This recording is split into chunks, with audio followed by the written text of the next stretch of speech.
नमो नारायण। जय गौ माता, वंदे मातरम। भारती को प्रणाम और हृदय से ओम शम शनिश्चराय। प्रदर्शकों, मित्रों, साथियों, पद तो सिर्फ संबोधन के लिए होता है। मान सम्मान यश कीर्ति पाने के लिए काबिल बनना पड़ता है साथियों। और एक बात ध्यान रखना, पुण्य किसी को दगा नहीं देता है और पाप किसी का सगा नहीं होता है। जो कर्म को समझता है फिर उसे धर्म को समझने की जरूरत नहीं, धर्म तो स्वयं उतरता है साथियों।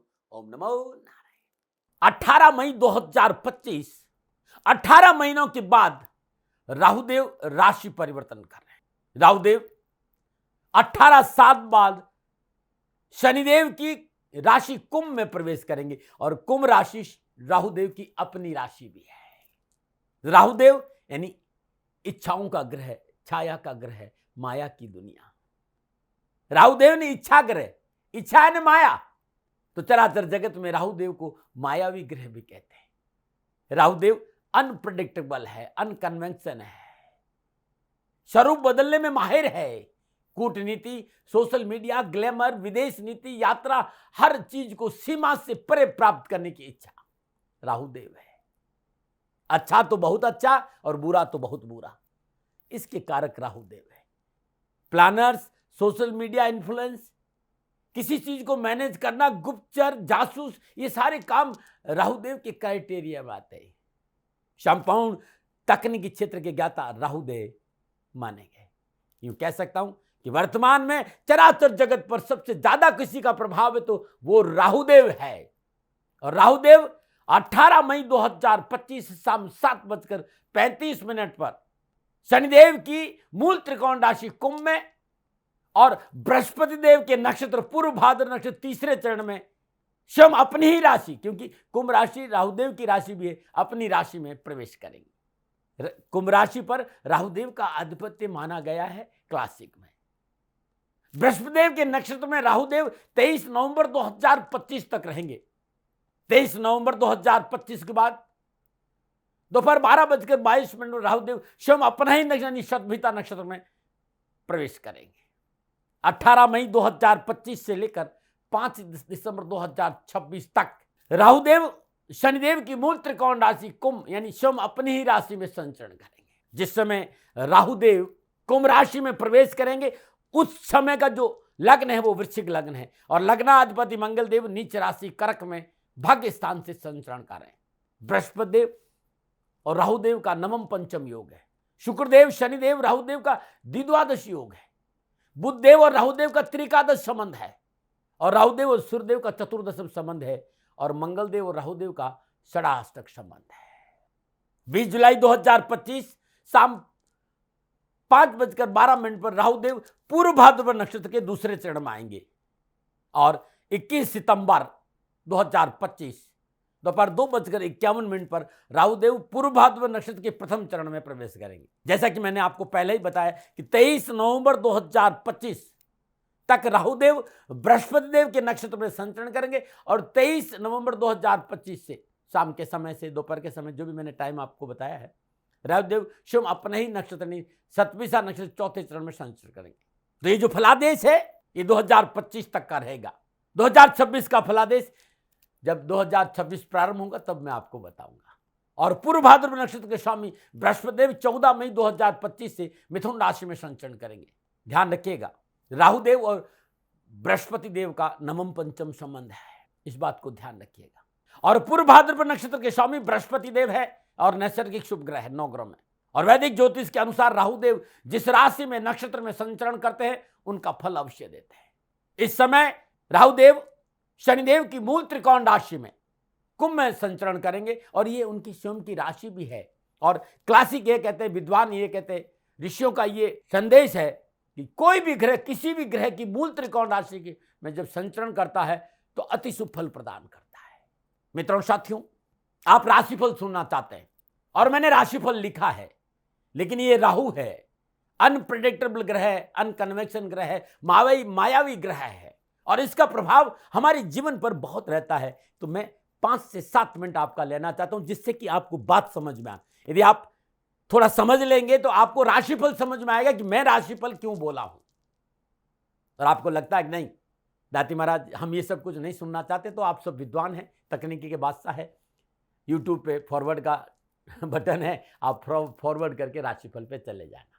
लेकिन यदि आप ध्यान से सुन लोगे तो जिस सिद्धांत के बल पर मैं आपको समझाने जा रहा हूं या राशि का फलादेश दूंगा तो आपको समझ में बहुत आ जाएगा। पुनः हृदय से दाती गुरु मंत्र के सभी मित्रों का मैं स्वागत करता हूं। इस राष्ट्र का नागरिक हूं, भारतीय सनातन संस्कृति से प्यार करता हूं और सनातन संस्कृति की अद्भुत धरोहर ज्योतिष है जो आपके सामने लेके आता हूं। मैं प्रजापिता ब्रह्मा नहीं हूं, हथेली में सरसों नहीं उगाता हूं और मैं दावे नहीं करता हूं। मैं अपना अनुभव शेयर करने आता हूं। मानो न मानो, ये आपकी मर्जी है। मैं दबाव कभी नहीं देता हूं। मेरे मित्रों साथियों, मैं सदा आपसे निवेदन करता हूं कि ये अलौकिक विद्या है, यत ब्रह्मांडे तत् पिंडे, और इसका तारतम्यता बिना साधना के संभव नहीं है। न ये दावा का विषय है, न विवाद का विषय और न तर्क का विषय है। और मैं आप लोगों के सामने दावे करने नहीं आया हूं। अपने हृदय के भाव, सनातन संस्कृति के प्रति मेरा प्रेम, मेरा अनुभव शेयर करना आया हूं। मानना नहीं मानना ये दोनों ही आप पर निर्भर है। दोबारा मैं आपसे कह रहा हूं, मैंने हमेशा आप लोगों से कहा है कि मैं प्रजापिता ब्रह्मा नहीं हूं, और मैं सदा कहता हूं कि सेकंड ओपिनियन का अधिकार आपका था, आपका है, आपका रहेगा। हाँ, मैं ये जरूर कहना चाहता हूं कि ना भयभीत हो, ना भ्रमित हो, फॉल्स इल्यूजन्स नहीं होने चाहिए, क्योंकि भय मनुष्य के लिए संपूर्ण समस्याओं का कारण रहा है। भय और भ्रम से बाहर आई और जीवन के अनुभव के पास आई, जीवन खुशियों से भरा रहेगा। राहु को टटोलने की कोशिश करते हैं, राहु को जानने की कोशिश करते हैं, राहु को समझने की कोशिश। आखिर क्या है इनकी थ्योरी, और क्यों है ये राशि परिवर्तन इतना महत्वपूर्ण? 4 ग्रहों के बारे में हम सबको जानना बहुत जरूरत है। शनिदेव, राहुदेव, बृहस्पति देव और केतु देव। कभी भी जब वर्षफल की बात करेंगे तो इन 4 ग्रहों को देखेंगे, और जब मंथली राशिफल देखेंगे तो आपकी राशि अधिपति और सूर्य को देखेंगे, और रोज का देखना तो चंद्रमा को देखेंगे। इस बात का ध्यान रखिएगा। अच्छा, मैं क्यों कह रहा हूं कि ये राशिफल इतना परिवर्तन है, ये परिवर्तन इतना महत्वपूर्ण? क्योंकि 18 साल के बाद राहुदेव शनिदेव की मूल त्रिकोण राशि कुंभ में यानी अपनी राशि में संचरण करेंगे, और राहु और केतु मानव चेतना के आसपास ज्यादा रहते हैं। मनुष्य जीवन के सूक्ष्म बिंदुओं के बहुत ज्यादा निकट है राहु और केतु, और इनका सीधा संबंध हमारी चेतना से है। और ये दोनों छाया ग्रह अपना प्रभाव मानव पर बहुत अधिक डालती है। लेकिन एक खास बात जो अक्सर इग्नोर कर दी जाती, और वो यह है कि दोनों ही आध्यात्म के केंद्र बिंदु भी है।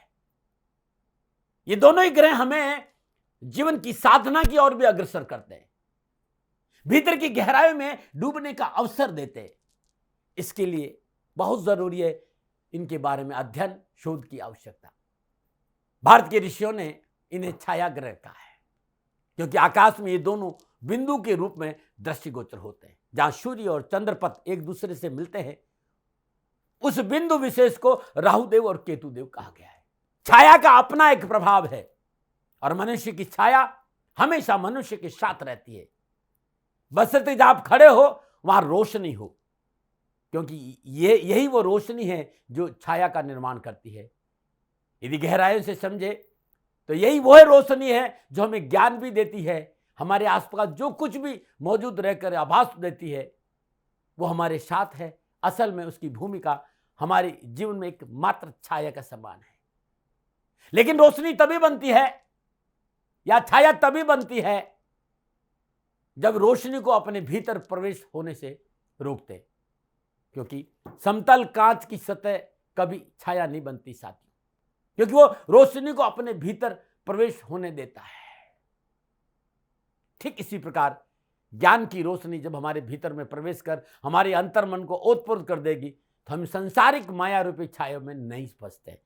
और यही कारण है कि राहु मायावी तो है, लेकिन फिर भी आध्यात्म रूप से मनुष्य की चेतना के आसपास रहते हैं। जरूरत है बस उस रोशनी को अपने भीतर प्रवेश करने की, जो हमें छाया से मुक्त कर दे। और ये रोशनी का देने का काम करते हैं केतु देव, इसलिए इन्हें समझना बहुत जरूरी है। ये विद्वानों का मत है, क्योंकि हमारी उपनिषद, हमारी शास्त्र, ऋषियों ने बहुत कुछ कहा है कहानी और कथा के रूप में, क्योंकि जो कुछ भी मिला वो ईश्वर का प्रसाद है।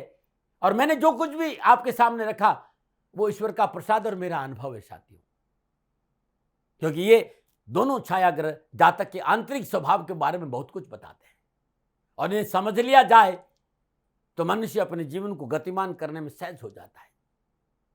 इन छाया ग्रहों को थोड़ा सा गहराई से समझ ले, अपने जीवन की आने वाली कठिनाइयों का पूर्व अनुमान लगाकर हम अपनी समस्याओं का निजात पा सकता है, क्योंकि राहुदेव और केतुदेव त्वरित फल देते हैं, अचानक फल देते हैं।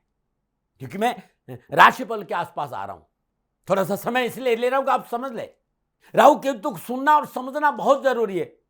समुद्र मंथन की कहानी आप सबको पता है। समुद्र मंथन में शरभानु जो राक्षस था उसी का नाम राहु और केतु पड़ा है।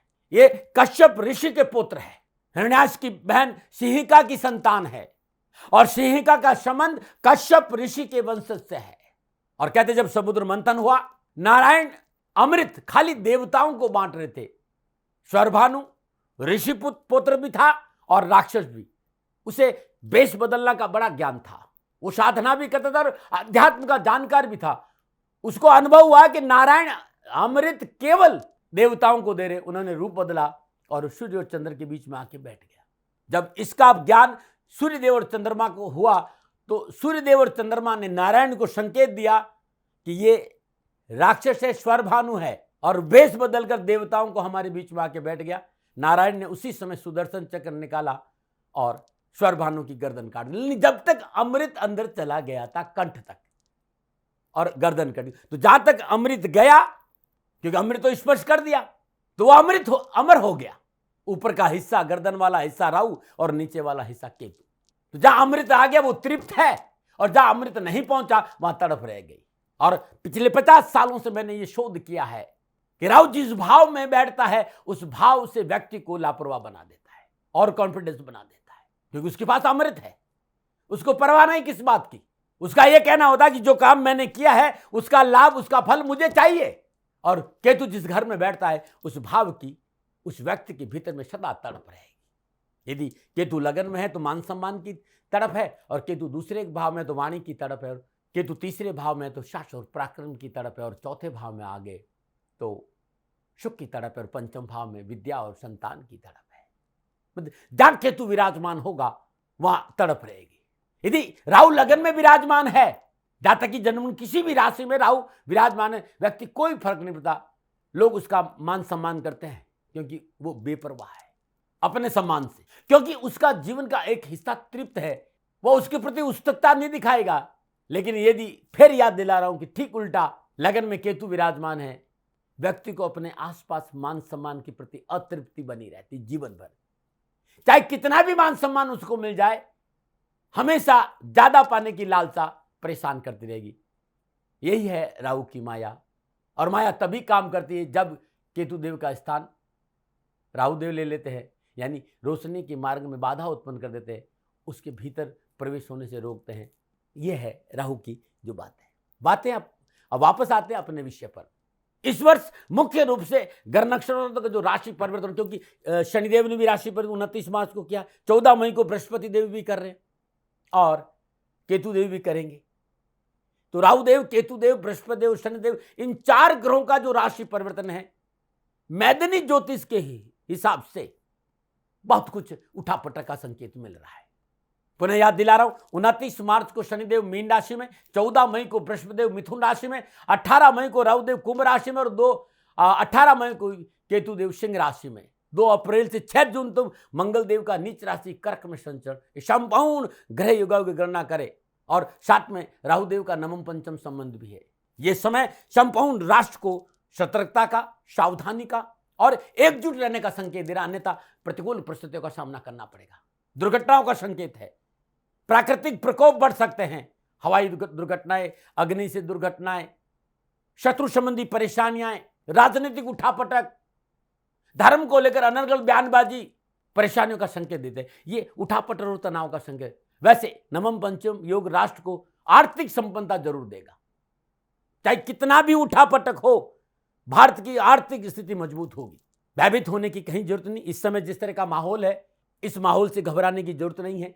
भारत का भाग्येश और कर्मेश शनिदेव है और उनकी मूल त्रिकोण राशि में स्वयं राहुदेव का प्रवेश है। और मैं कहना चाहता हूं कर्म मजबूत होगा, विश्व भारत का लोहा मानेगा, भारत का वर्चस्व बरकरार रहेगा। लेकिन फिर कहना चाहता हूं कि पड़ोसी देशों की सीमाओं को लेकर 26 अप्रैल 2025 तक राष्ट्र को विशेष सावधान रहना होगा। राष्ट्र प्रगति करेगा, युवा प्रगति करेगा, युवाओं का प्रेम अपनी राष्ट्र के प्रति जगेगा।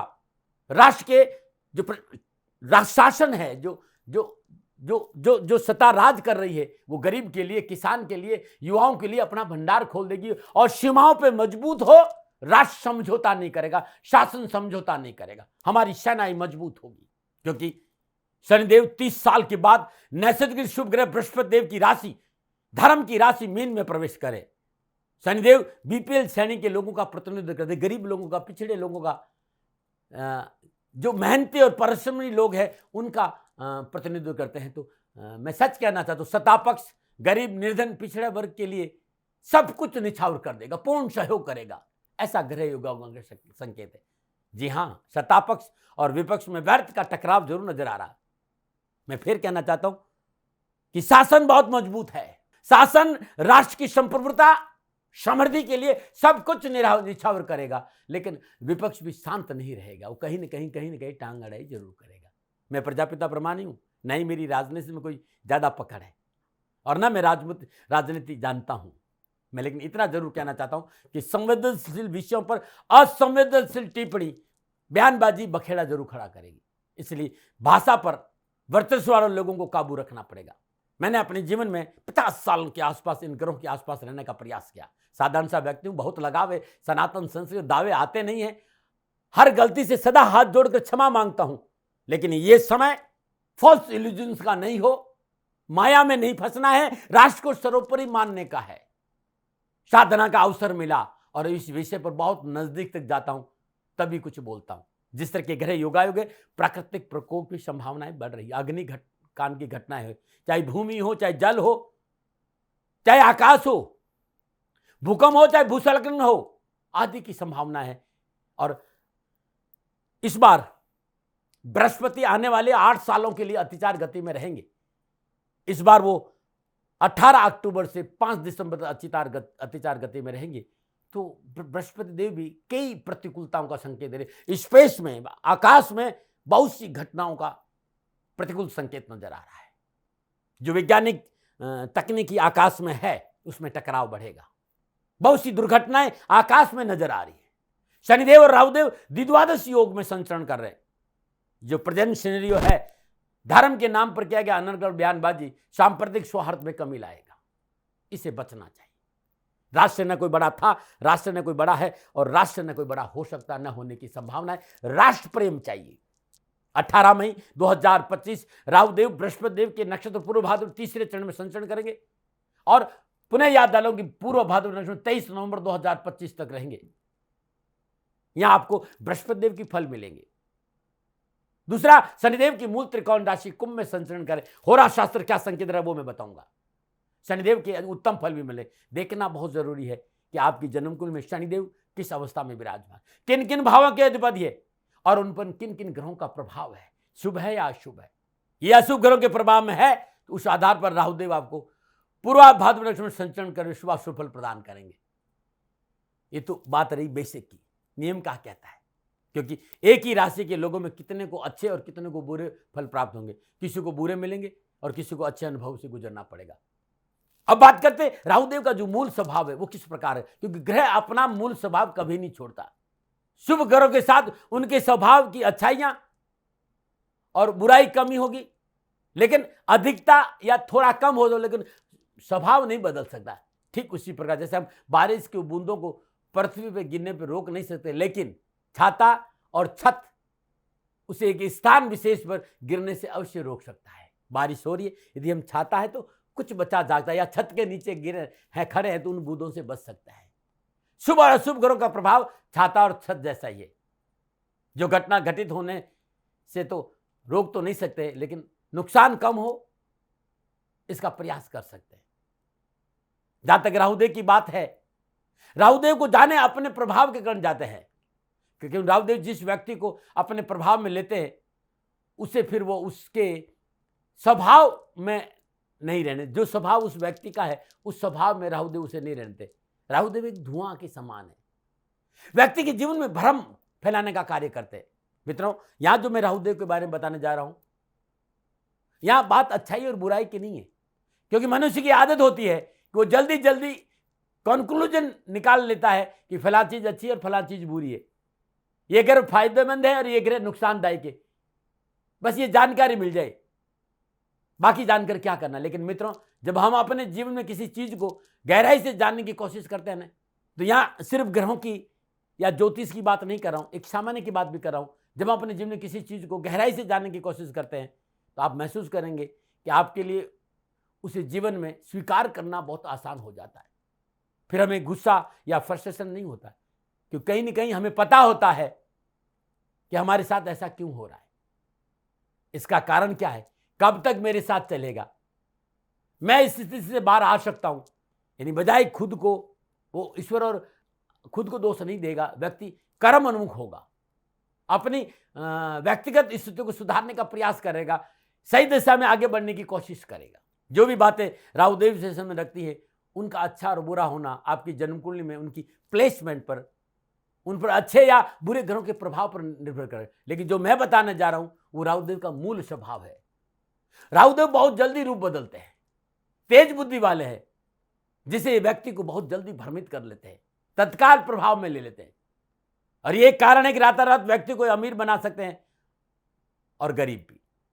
वैसे जिन जातकों पर राहुदेव का प्रभाव अधिक होता है वे ख्याली पुलाव पकाते हैं, सूरज की रोशनी में सपने देखने वाले व्यक्ति हो सकते हैं। ऐसे व्यक्ति को व्यसनों से दूर रहना चाहिए, नशा आदि से दूर रहना चाहिए, कुकर्मों से बच के रहना चाहिए, क्योंकि ये व्यसन उसके अंदर इजीली आ जा सके। राहुदेव के प्रभावित एक व्यक्ति ऐसा भी हो सकता है जो किसी तरह की बुरी लत, अवैध गतिविधियां, जुआ, नशा में लिप्त हो, जीवन व्यतीत कर रहा हो। दूसरे राहुदेव के प्रभाव दूसरा व्यक्ति ऐसा भी हो सकता है जो वर्तमान समाज की रूढ़ियों को दरकिनार करते हुए क्रांति फैलाने का काम भी कर सकता है। राहुदेव का काम है व्यक्ति को दूसरों से अलग दिखाना। वो अलग दिखाना अच्छा होगा या बुरा, ये व्यक्ति की जन्म कुंडली में प्लेसमेंट और दूसरे ग्रहों के प्रभाव पर निर्भर करेगा कि आपकी जन्म कुंडली में राहुदेव किस राशि में विराजमान है, किस भाव पे विराजमान है और किन ग्रहों से दृष्ट है, इस पर निर्भर करेगा। राहुदेव का एक स्वभाव डिस्टर्बेंस पैदा करना भी है, तो कुछ डिस्टर्बेंस आपको अपने जीवन में देखने को मिल सकती, लेकिन भाव के अनुसार सभी राशियों के लिए अलग अलग फलादेश होगा। मित्रों साथियों, आगे मैं 12 के 12 राशियों के आधार पर राशिफल की चर्चा करने जा रहा हूं, जो जनरल प्रेडिक्शन है, यानी आपकी चंद्र राशि के आधार पर, आपके लगन के आधार पर, संक्षिप्त ग्रह गोचरों की योगा योग, दृष्टि संबंध, युति संबंध के आधार पर है। लेकिन आप इन ग्रह नक्षत्रों का जो प्रभाव पड़ता है वो विस्तृत सटीक रूप से आपकी अपनी जन्म कुंडली बताती है, क्योंकि आपकी जन्म कुंडली आपका डीएनए होता है। आप अपनी जन्म कुंडली से के आधार पर यह जानना चाहते हो कि आने वाले 18 महीने राहुदेव आपको क्या फल प्रदान करेंगे, किस प्रकार का फल देंगे, तो आप मेरी टीम से बात करिए। देश भर में संचालित शनिधाम गौशाला ये टीम संचालित करते हैं, और शनिधाम गौशाला के जो कार्यकर्ता है वो आपसे संपर्क में आएंगे, चाहे देश हो चाहे विदेश हो, पुरुष हो चाहे नारी हो, वृद्ध हो चाहे युवा। यहाँ स्क्रीन पर जो नंबर आ रहा है, ये जो नंबर डिस्प्ले आ रहा है, इन नंबर पर संपर्क करके, कॉल करके, व्हाट्सएप कीजिए, अपॉइंटमेंट लीजिए। मैं स्वयं आपकी जन्म का विस्तार से विश्लेषण करूंगा। साथ ही यदि आप अपने चैनल से जुड़ना चाहते हो तो उस चैनल को सब्सक्राइब करिए, क्योंकि दाती गुरु मंत्र आपका अपना चैनल है, उसको सब्सक्राइब करिए, शेयर करिए, लाइक करिए, कमेंट करिए। इस वीडियो में फिलहाल इतना ही है। मैं अब राशिफल पे आऊंगा। मैं आपको बताऊंगा कि 12 के 12 राशियों के लिए क्या फल मिलेगा, क्या प्रभाव रहेगा। लेकिन साथियों, ये मेरा निजी अनुभव है, सेकंड ओपिनियन का अधिकार सदा आपका रहा है। मैं आपको आपके कारोबार, आपकी नौकरी, आपका व्यापार, आपका स्वास्थ्य, आपका समाज, आपका परिवार, आपकी शिक्षा, सबके बारे में विस्तार से बताऊंगा। लेकिन ये जनरल प्रेडिक्शन है। व्यक्तिगत आप अपने राहुदेव का प्रभाव जानना चाहते हो तो पुनः शनिधाम गौशाला के कार्यकर्ताओं के नंबर डिस्प्ले हो रहे, उनसे संपर्क करिए, अवश्य मैं आपके साथ आऊँ। अब मैं राशि चक्र, भर चक्र की 7वीं राशि यानी तुला राशि वालों के लिए राहुदेव का कुंभ राशि में संचरण क्या राशिफल का संकेत दे रहा है। मित्रों साथियों, तुला राशि की राशि अधिपति देव शुक्रदेव है और तुला राशि वालों के लिए राहु देव कुंभ राशि पंचम भाव में संचरण करेंगे। पंचम भाव आपका निश्चल प्रेम है, आपकी संतान है, आपका पेट है, आपकी शिक्षा है, रचनात्मक कार्य, ये पंचम भाव में देखे जाते हैं। राहुदेव पंचम भाव में शनिदेव की मूल त्रिकोण राशि कुंभ और अपनी स्वयं की राशि कुंभ में संचरण करेंगे। राहुदेव पंचम भाव, बृहस्पति देव नवम भाव, तो ये नवम पंचम योग हो गया। राहुदेव और बृहस्पति देव का नवम पंचम योग, और शनिदेव मीन राशि छठे भाव, तो शनिदेव और राहुदेव का 2-12 का संबंध हो गया। जहां तक तुला राशि वालों के लिए राहुदेव के कुंभ राशि में संचरण की चर्चा करूं, उससे पहले थोड़ा सा तुला राशि के बारे में आप जान लीजिए, क्योंकि तुला राशि की राशि अधिपति शुक्रदेव है और शुक्रदेव को सुंदरता का देवता माना गया है। बहुत ही आकर्षक और बहुत ही सुंदर भाव शुक्रदेव में है। और सुंदरता सिर्फ चेहरे, शरीर, कपड़े, जूते, चप्पल तक नहीं सिमट जाती। सुंदरता आत्मा को संबोधित भी करती है, आपकी सोच से भी संबंध रखती है, आपकी विचारों की बारीकियों से भी सुंदरता का संबंध होता है। आपके मित्र भी बहुत सारे होते हैं, एक दुख से आपका काम नहीं चलता है, और आप भोजन के बड़े शौकीन हैं, क्योंकि आपको जिंदगी जीनी होती है, जिंदगी काटनी नहीं होती, बिंदास होकर जिंदगी जीनी होती है। आप प्रकृति से जुड़े व्यक्तित्व आपका है और आप प्रकृति से उम्दा अदाकार होते हैं, इसलिए आप आजीवन का के तौर पर उस क्षेत्र को चुनते हैं जहां अपने अंदर छिपे कलाकार को दुनिया के सामने ला सके। अदाकारता आपके अंदर भरी रहती, कूट कूट कर। आपकी राशि का जो सिंबल है वो तराजू है, इसलिए भविष्य में नफा और नुकसान तोलकर आप आगे बढ़ते हैं।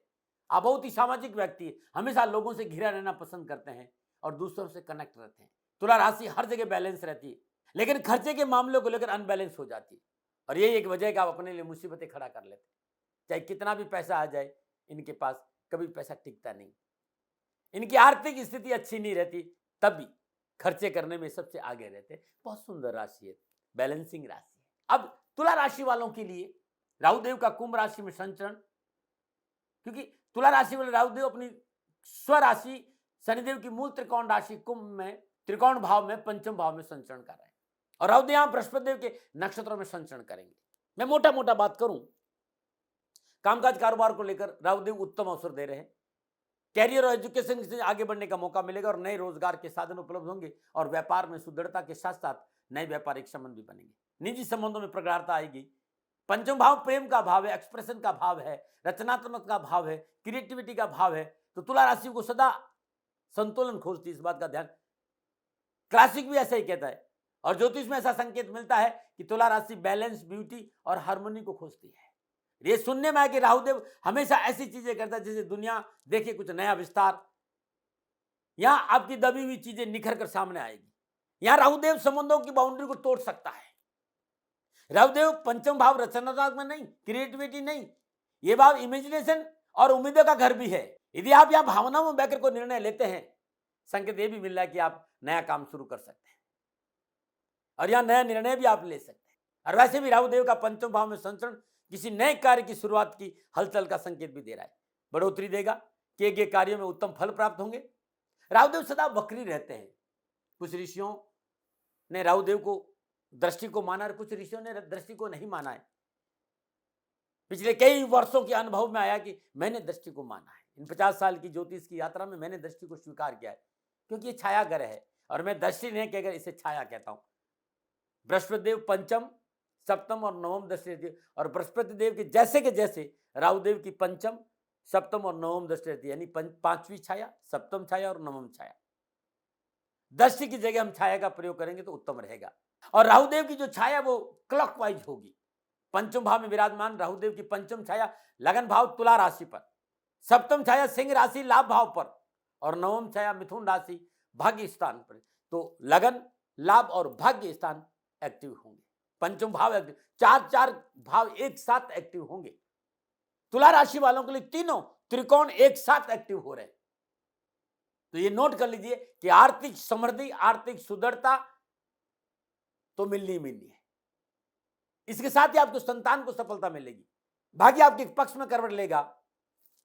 व्यर्थ की परेशानियां, व्यर्थ की उठापटक, तनाव में कमी आएगी और अच्छे रोजगार के साधन उपलब्ध होंगे और आर्थिक धन कोष में वृद्धि होगी।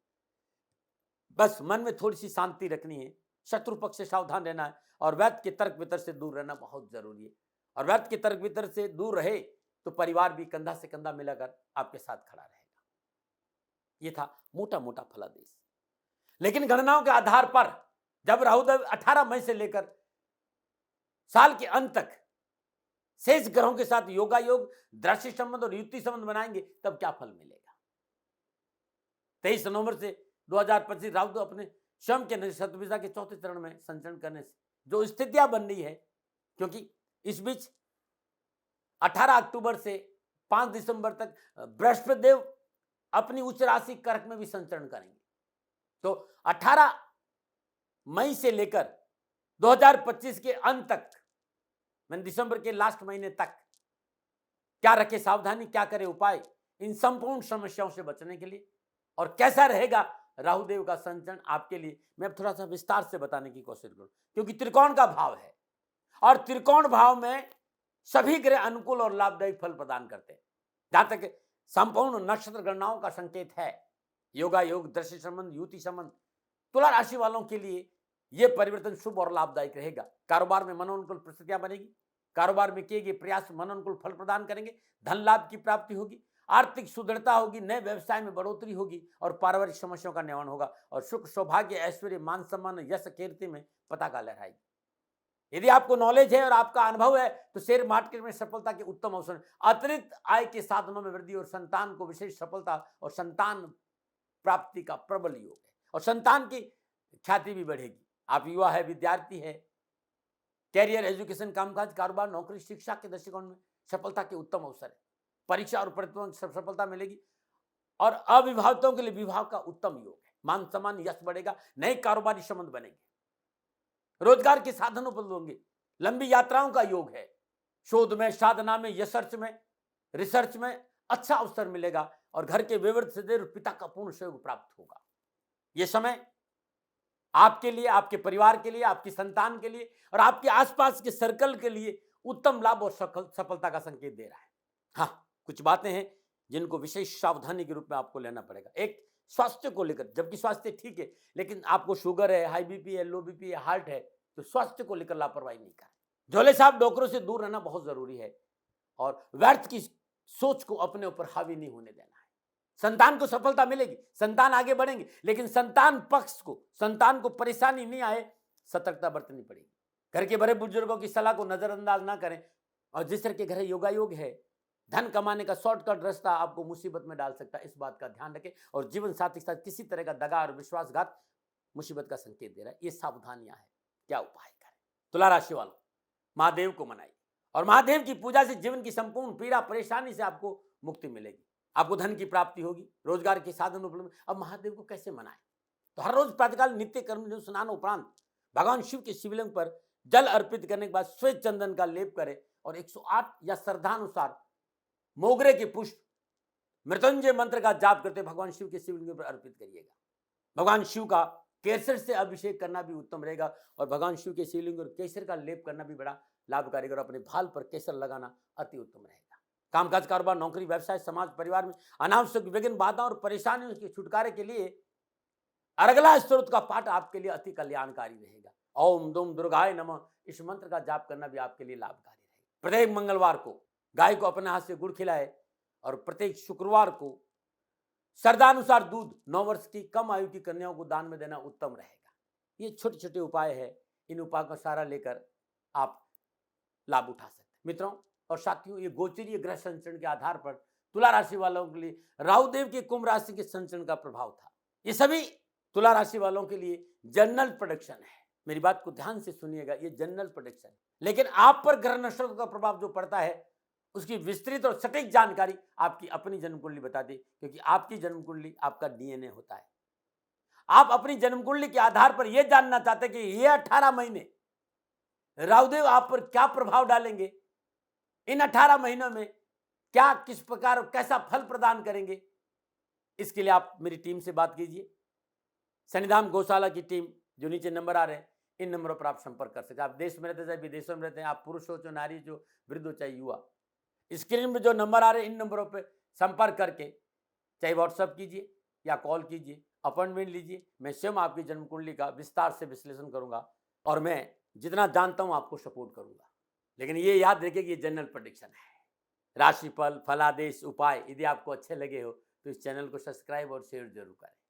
इस वीडियो में फिलहाल इतना ही। आप स्वस्थ रहें, प्रसन्न रहें, सुखी रहें, समृद्धिशील रहें। महादेव और शनिदेव की श्री चरणों में मेरी प्रार्थना। मित्रों साथियों, ये गणनाओं के आधार पर राशिफल मेरा निजी आकलन था। न भय, न भ्रम, न भ्रांति, न विवाद, न तर्क। सेकंड ओपिनियन का अधिकार आपका था। आप कह रहे आप ही का रहेगा, मानो न मानो ये आपकी मर्जी। हाँ, आकलन मेरा था और मेरे से कोई भूल हो गई हो, दोनों हाथ जोड़कर क्षमा मांगता हूँ। आप सुखी रहे, आप स्वस्थ रहे, समृद्धिशील रहें। शनिदेव के चरणों में मेरी प्रार्थना। नमन। फिर दर्शकों, मित्रों, साथियों, पूरा राष्ट्र ये जानता है कि मेरा जीवन गौ माता और बेटियों के लिए है।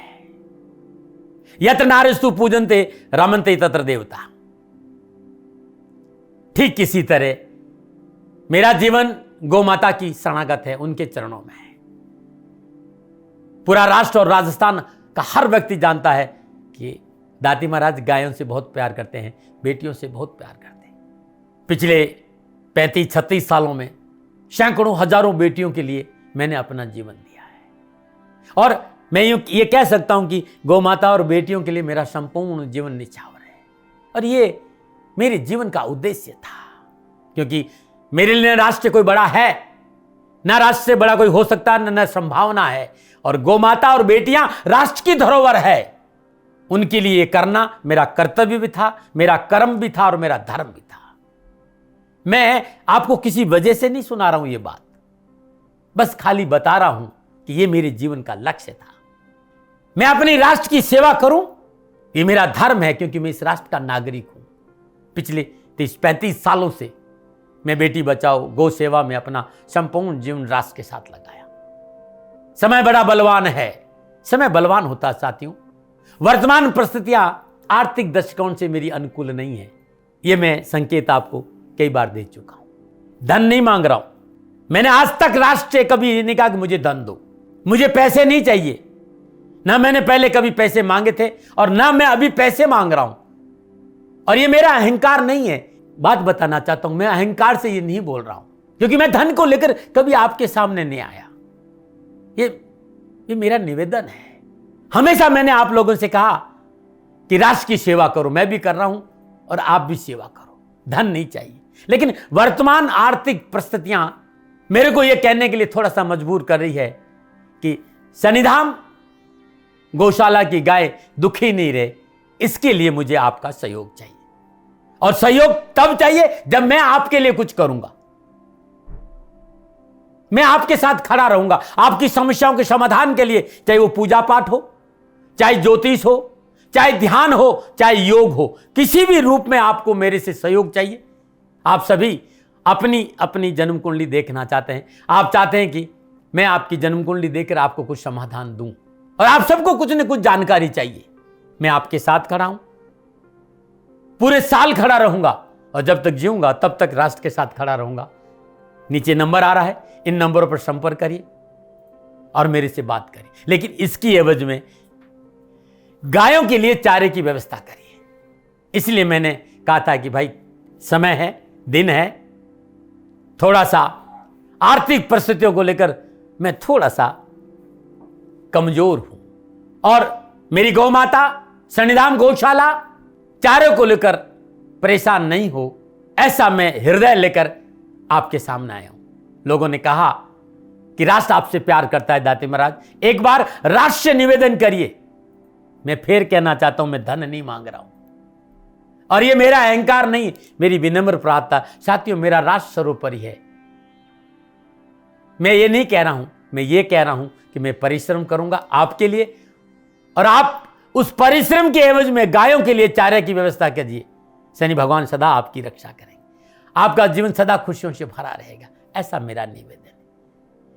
और वे सभी लोग जो सक्षम है, सामर्थ्यवान है, जिन्हें दाती महाराज के ज्योतिषीय समाधान की आवश्यकता नहीं है, उनको मेरा प्रणाम है। और उन सबको मेरा प्रणाम है जो शनिधाम गौशालाओं को सपोर्ट करते हैं, सेवा में कंधा से कंधा मिलाकर खड़ा रहते हैं। जब से मैंने ये सूचना दी, जब से मैंने ये मैसेज दिया, हजारों लोग शनिधाम गौशाला के साथ कंधा से कंधा मिलाकर खड़े हैं। उन सबको मेरा धन्यवाद, मेरा आभार, अभिनंदन।